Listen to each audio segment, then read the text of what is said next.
진정한 친구 세 사람만 있으면 성공한 인생이다. 이런 말이 있습니다. 지금 머릿속으로 한번 떠올려 보십시오. 내가 진정한 친구, 내가 지금 힘들다고 했을 때 달려올 수 있는 친구가 몇 명이나 되는지 한번 머릿속에 떠올려 보십시오. 그 친구들이 3명이 된다. 이러면 나는 그래도 꽤 잘 살았구나 생각할 수 있지 않을까 생각합니다. 그런데 우리가 진정한 친구를 사귀는 것도 쉽지 않고 이게 나이가 점점 들어가면서 느끼는 건데 진정한 친구라는 게 참 쉽지 않구나 생각이 듭니다. 예전에는 3명 친구, 진정한 친구 없겠어 이렇게 생각을 했는데 나이가 점점 들어가면서 쉽지 않구나 이런 생각이 듭니다. 우리 옆에 있는 분들이 함께 예배를 드리고 신앙을 공유하는 진정한 친구 같은 우리 성도님들이 되셨으면 좋겠습니다.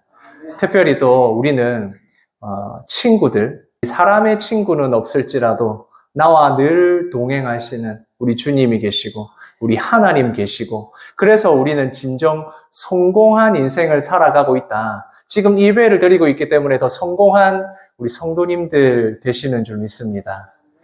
오늘 말씀은 이제 예수님께서 하시는 위로, 이 제자들을 향한 위로의 말씀의 절정이라고 볼 수 있습니다. 우리가 예수님을 믿는다는 것은 여러 가지 어려움과 고민과 근심이 있을 수 있지만 그러나 우리와 늘 함께 하신다고 약속하신 예수님께서 우리에게 격려하시고 위로하시고 약속하신 말씀이 이루어질 것이기 때문에 우리는 이 신앙 생활을 할 수 있게 됩니다. 그런데 우리가 예수를 믿는다라고 하면 예수님을 사랑한다는 것이고 또 예수님을 사랑한다는 것은 예수님의 말씀을 지키는 것입니다. 그것이 그리스도인의 정체성이기도 하고 내가 예수 믿는 사람이라는 것이 드러나는 방법이기도 합니다.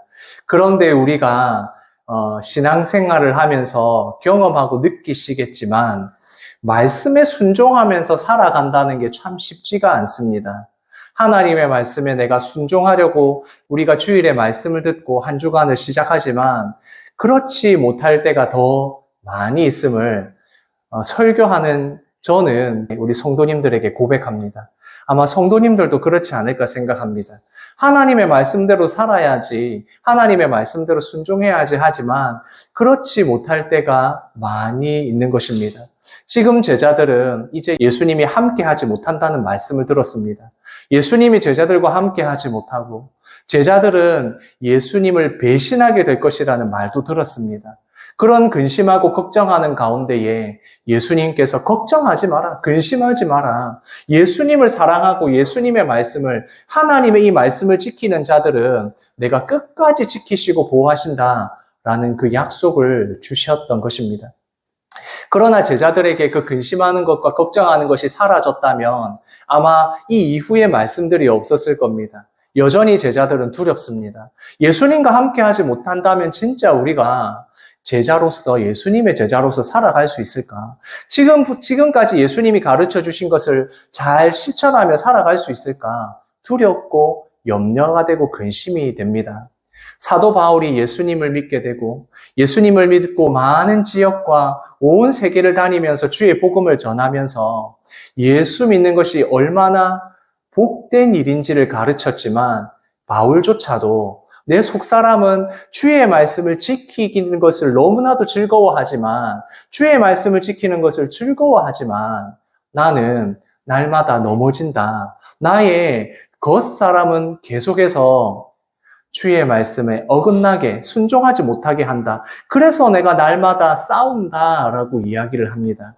사도 바울은 이것을 겉사람과 속사람으로 나누어서 내 속사람은 주의 말씀을 지키고자 하지만 내 겉사람은 나의 이기심, 나의 생각, 나의 욕심을 따라가려고 한다. 사도 바울조차 그렇게 이야기를 했다는 것입니다. 주의 말씀을 지키며 살아가는 삶이 복된 것이고 예수 그리스도, 그 예수 그리스도를 믿는 삶이기는 하지만 그것이 바울도 쉽지 않았다는 것입니다. 이러한 제자들을 향하여서 예수님께서 하시는 그 말씀이 위로의 말씀이 필요한 것입니다. 거기다가 예수님께서 이제 예수님이 함께 하시지 못할 때에 일어날 일들에 대해서 이야기를 해주셨습니다. 같이 한번 읽겠습니다.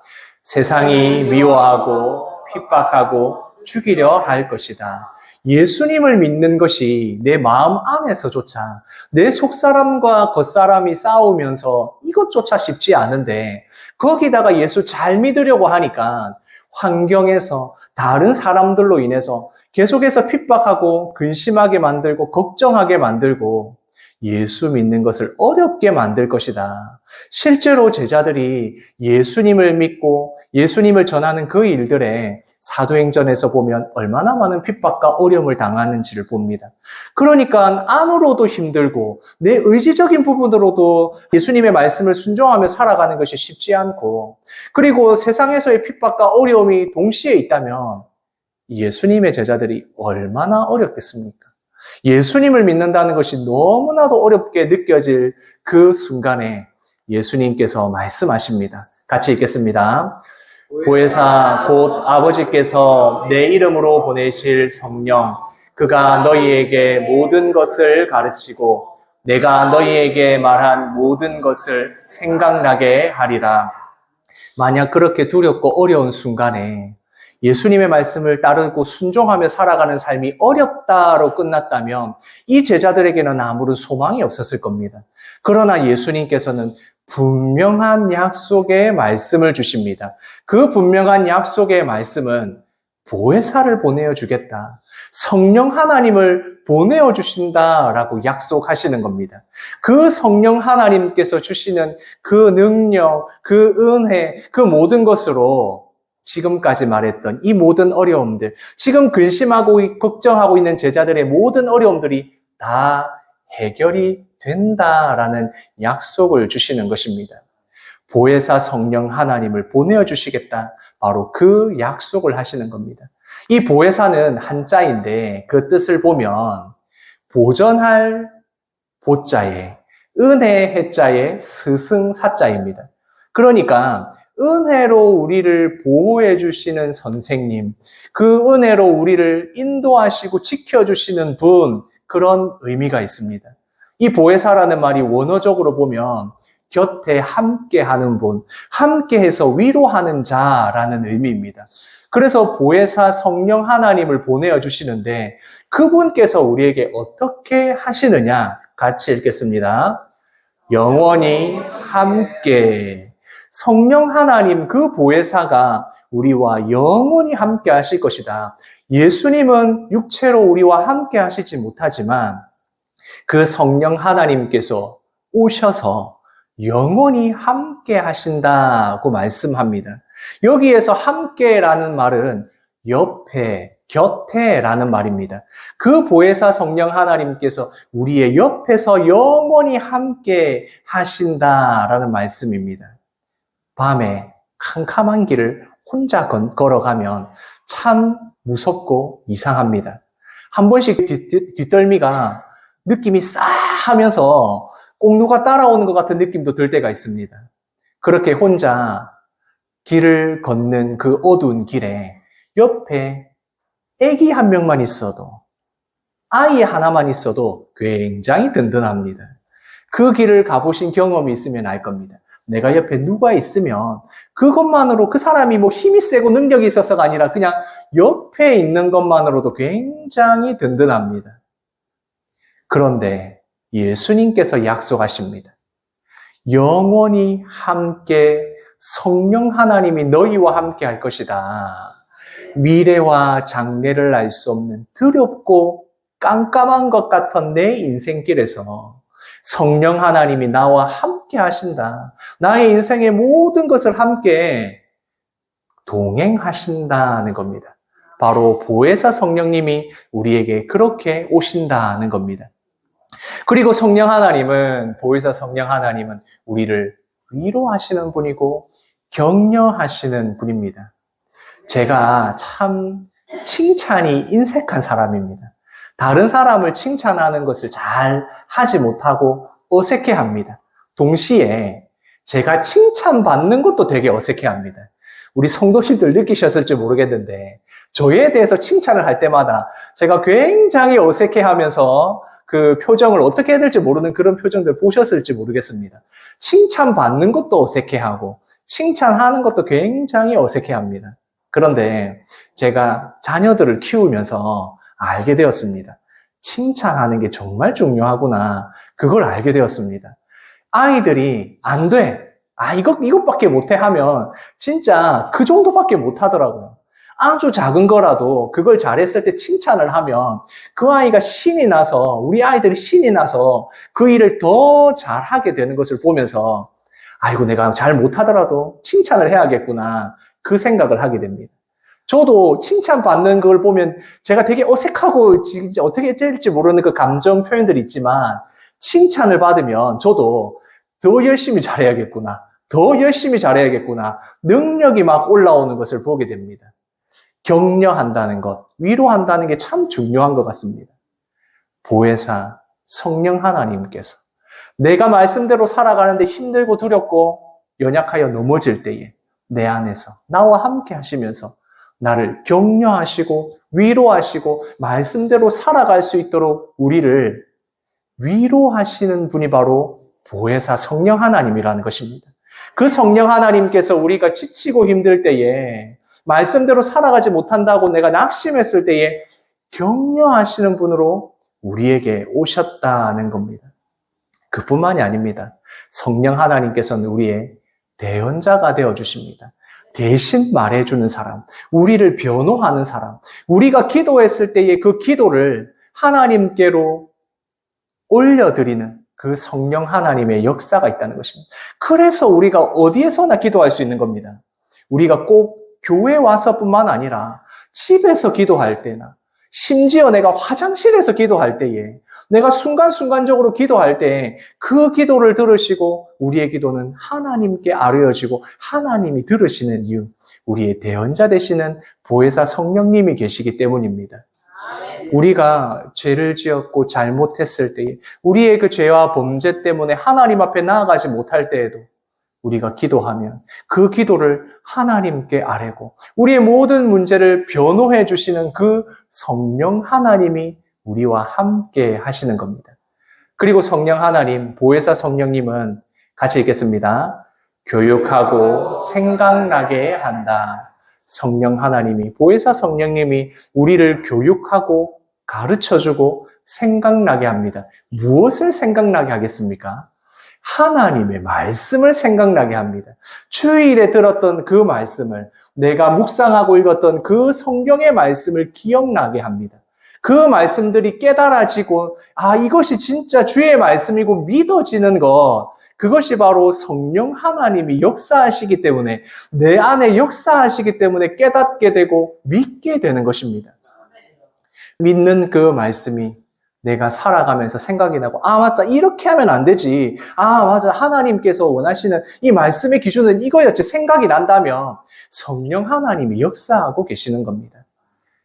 예수님께서 약속하신 대로 보혜사 성령님을 보내주셨고 그 성령 하나님이 우리를 가르쳐 주시고 믿게 하고 생각나게 하는 것입니다.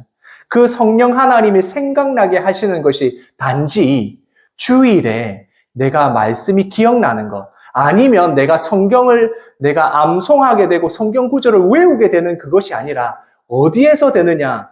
그리스도인의 모든 영역에서 생각나게 되는 겁니다. 어디에서 생각난다고요?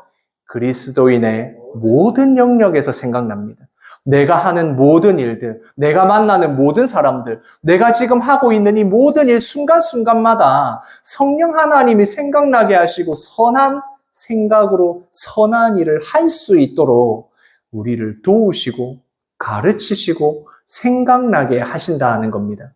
그래서 우리의 이 모든 삶 가운데 성령 하나님이 계셔야지만 신앙생활을 할 수 있는 겁니다. 우리가 신앙생활을 한다는 것이 단순히 주일에 예배를 드리는 것으로 끝나지 않지 않습니까? 그냥 예배를 드리는 것만이 아니라 우리가 예배를 드리고 돌아가서 한 주간을 살아가는 모든 삶에서 성령 하나님께서 생각나게 하시고 성령 하나님이 생각나게 하신 그 삶을 살아가도록 도우신다는 것입니다. 그뿐만 아니라 우리 안에 계신 성령 하나님께서 우리에게 주시는 중요한 것이 있습니다. 같이 읽겠습니다. 평안. 우리에게 평안을 주십니다. 성령 하나님께서 우리에게 주시는 것이 바로 평안입니다. 평안은 단순하게 생각하면 마음이 평안하다 이겠지만 여기서의 평안은 샬롬입니다. 샬롬은 모든 것이 온전한 상태입니다. 성령 하나님께서 내 마음을 온전하게 하시고 나의 육체를 온전하게 하시고 나의 생각을 온전하게 하시고 모든 것이 주 뜻대로 살아갈 수 있는 마음의 중심을 잡아주신다는 겁니다.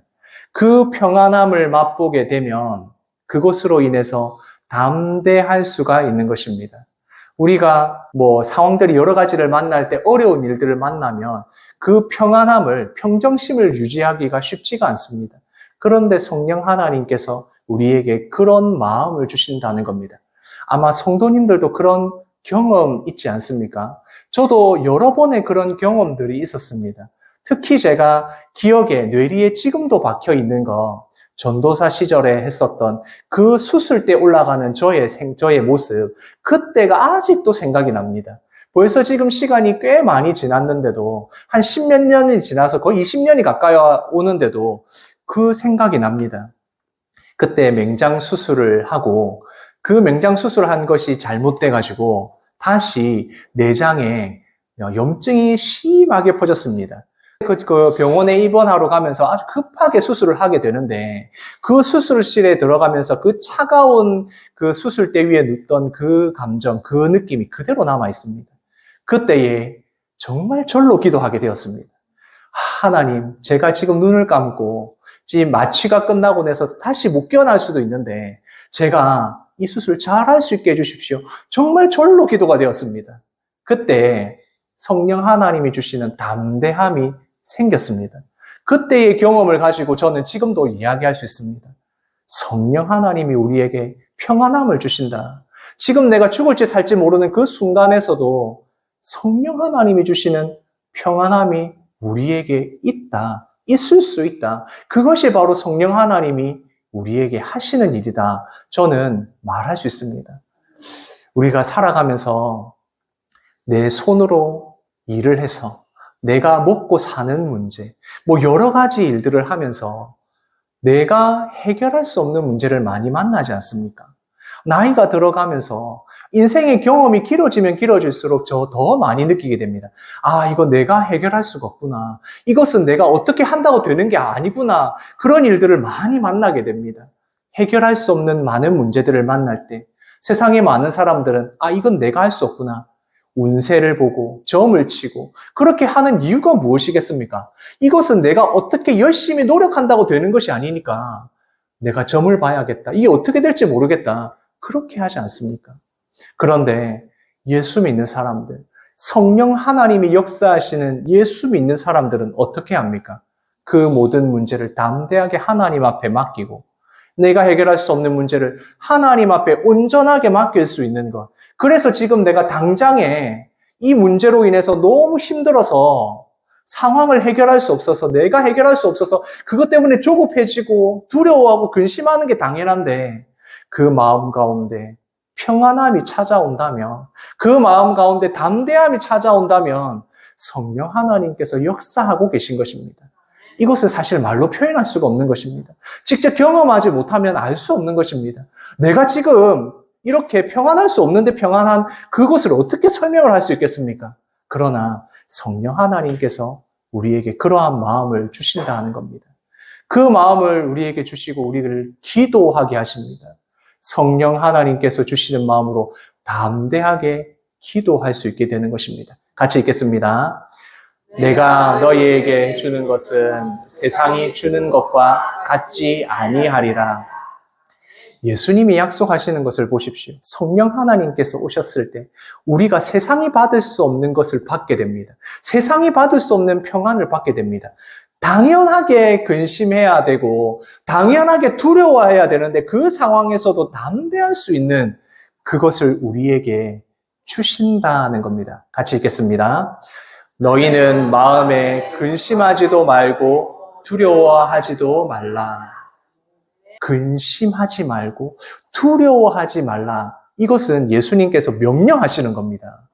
근심하는 것이 당연하고 걱정하는 것이 당연하고 두려워하는 것이 너무나 당연한 제자들입니다. 그런데 성령님을 보내주신다는 약속을 주셨기에 성령님을 통하여 너희는 근심하지 않고 걱정하지 않을 수 있다는 걸 아시기 때문에 이제는 명령하십니다. 근심하지 마라. 두려워하지 말라. 성령 하나님이 너희와 함께 하신다.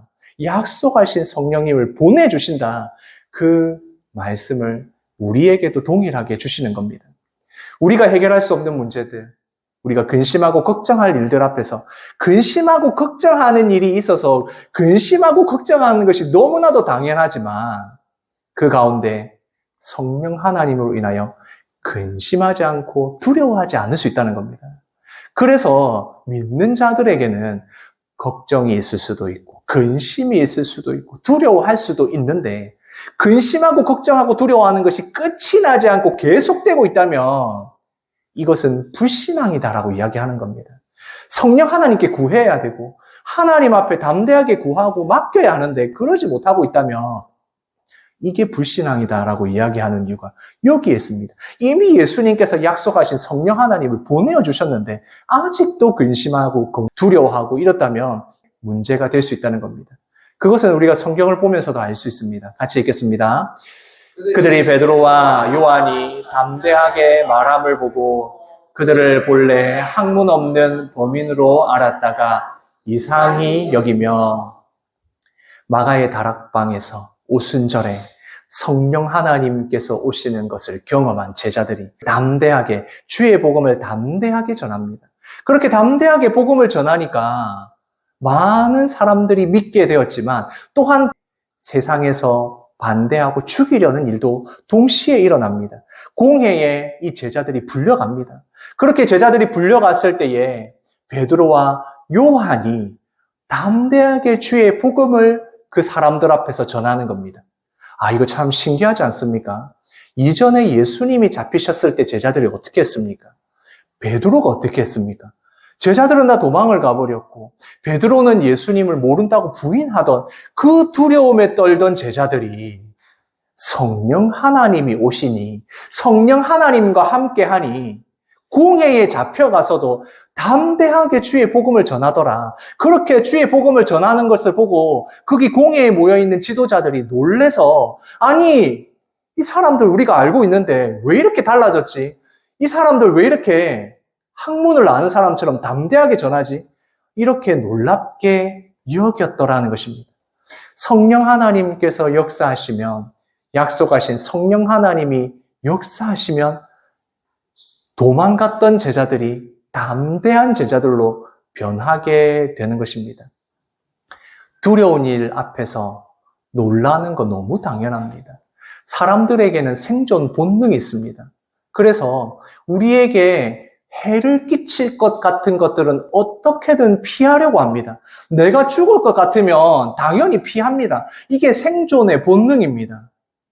그런데 예수님을 전하는 일 때문에 죽게 된다면 제자들은 당연히 이 길을 피해야 합니다. 이거 이러면 죽는데, 이러면 우리 죽을 수도 있는데 생각을 하면 그 자리를 피하고 도망가는 것이 맞습니다. 예수님을 부인하고 이제 더 이상 복음을 전하지 않겠습니다. 이렇게 하는 게 너무나도 당연합니다. 그런데 성령 하나님께서 역사하시면 이 생존 본능을 넘어서서 성령 하나님이 이끄시는 담대한 일들을 하게 되는 것입니다. 주의 말씀을 전한다. 주의 말씀대로 순종하며 살아간다는 것은 어떻게 보면 우리의 본능과 반대로 가는 것입니다.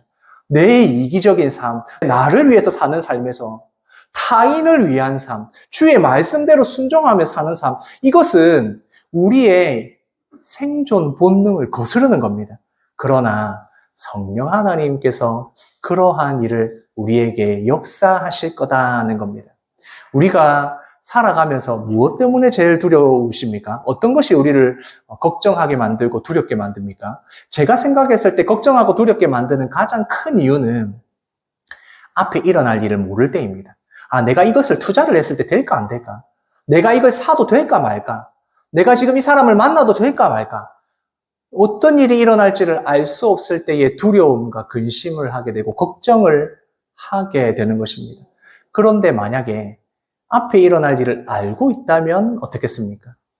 우리가 열심히 축구나 경기를 보면서 열심히 응원을 합니다. 그렇게 응원을 하면서 긴장이 되고 2002년도에 그 월드컵을 생각해 보십시오. 이게 될까 안 될까? 얼마나 우리가 응원을 하면서 막 그랬습니까? 그런데 만약 그 결과를 알고 있으면 어떻겠습니까? 너무 마음 편안하게 그 경기를 볼 수 있지 않겠습니까? 이 경기는 이겼어 라고 하면서 볼 수 있지 않겠습니까?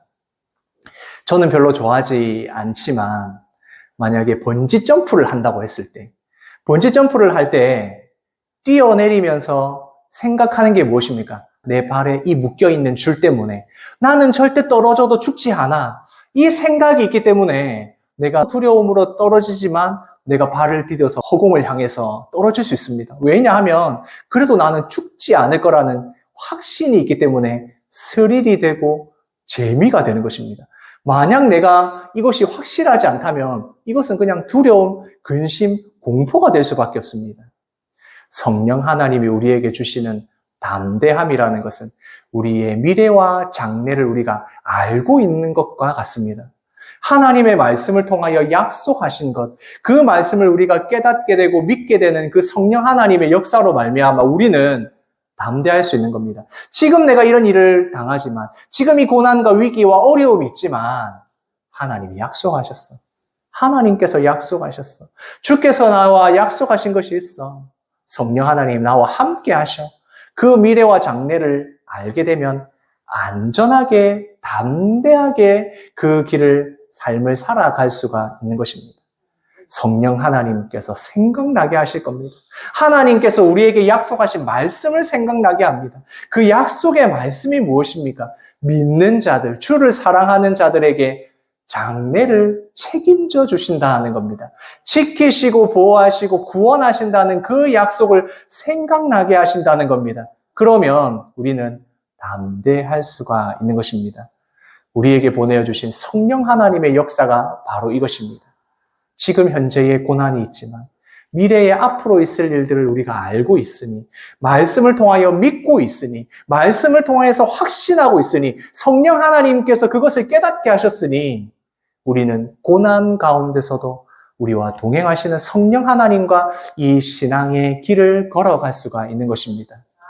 우리 영대교회 성도님들이 바로 그런 신앙을 가지시기를 원합니다. 이미 우리와 동행하시는 성령 하나님의 역사를 경험하기를 원합니다. 그런데 한 가지 생각을 하면서 넘어갔으면 좋겠습니다. 우리가 성령 하나님께서 역사하신다라고 하면 그런 경우가 많습니다. 기도회를 하든 어떤 것을 하든 간에 성령님 지금 오십시오. 지금 이 시간에 우리가 모였을 때 성령 하나님 우리에게 오셔서 불을 내려주십시오. 이런 것들을 많이 보게 됩니다. 물론 그게 어떤 의미가 있는지를 생각해 보면 알 수는 있지만 성령 하나님은 제가 강조하면서 말씀드립니다. 이미 우리에게 약속하셔서 보내주셨습니다. 성령 하나님이 나와 함께하고 계십니다. 그래서 성령 하나님 바깥에서 불러가지고 다시 안 와도 됩니다. 그런데 꼭 그런 이 집회를 하거나 기도회를 하거나 하면 지금 이 시간에 성령님 오셔야 된다고, 이미 성령 하나님이 그 내 마음 안에, 내 집 안에 있는데 계속 오라고 하는 거 보면서 약간 당황스럽기도 합니다. 그런데 왜 이렇게 하는지는 알 것 같습니다.